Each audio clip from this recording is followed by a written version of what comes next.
আসসালামু আলাইকুম, সবাই কেমন আছেন? আজকে আপনাদের সামনে আমার একটা ছোট্ট মিনি ব্লগ নিয়ে হাজির হয়েছি। সেটা হলো আমাদের গ্রামের বাড়ি। একটা বিশেষ কাজে গ্রামের বাড়ি গিয়েছিলাম। আমার ননদের বর ফার্স্ট টাইম সে তার শ্বশুর বাড়ি যাবে, সে উদ্দেশ্যেই আমরা সবাই মিলেই গ্রামের বাড়ি গেলাম তাদের আপ্যায়ন করার জন্য। এই যে তারা মাত্রই বাস থেকে নামতেছে, আমার ননদের বর, তার বোন, মা, বোন দুই জামাই, তাদের আপ্যায়নের ব্যবস্থা করা হয়েছিল। আপ্যায়ন তো গ্রামের একটা ঐতিহ্যের মধ্যেই পড়ে।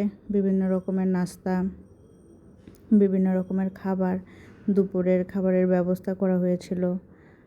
নতুন জামাই যেহেতু, তাকে তো সেইভাবে নতুনভাবে আপ্যায়ন করতে হয়। আপ্যায়নের সকল ব্যবস্থাই চলতেছে।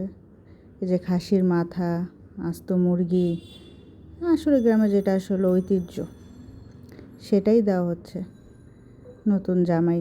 সামনে তো সবসময় ডালা ভরে খাবার দিতে হবে, তাই না?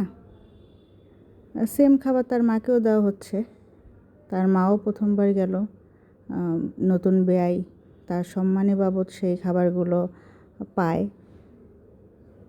সেটারই সাজানো হচ্ছে। এই যে এই ডালাটা যাবে তার মার সামনে, আর এই ডালাটা যাবে ওর বরের সামনে, দুটার ডালা সাজানো হচ্ছে। আমার চাচি শাশুড়িরা সবাই খাবারগুলো রান্না করেছে। আমার সেজ চাচি শাশুড়ি বেশিরভাগ সব রান্না তিনিই করেছেন। আমরা শুধু সাজিয়ে গুছিয়ে পরিবেশনা করছি, এটাই ছিল আমাদের কাজ। এছাড়া বেশি কিছু কাজ আমাদের ছিল না, কারণ রান্নার দায়িত্বে তারাই ছিলেন। সকল প্রকার পিঠা বানানো, সকল প্রকার রান্না করা সব আমার চাচি শাশুড়িরাই করেছেন, সকল কৃতিত্ব তাদেরই। আমরা বউরা শুধু আপ্যায়নের দায়িত্বেই ছিলাম। নতুন বরকে কীভাবে আপ্যায়ন করা যাবে, যত্নে যাতে কোনো কমতি না হয়, তাহলে সম্মানের একটা বিষয় আছে, সম্মান নষ্ট হবে। এই কারণে আপ্যায়নের কোনো কমতি ছিল না। নিজেদের সাধ্যের মতো যতটুকু সম্ভব সর্বোচ্চ দিয়ে তাদের আপ্যায়নের ব্যবস্থা করা হয়েছিল।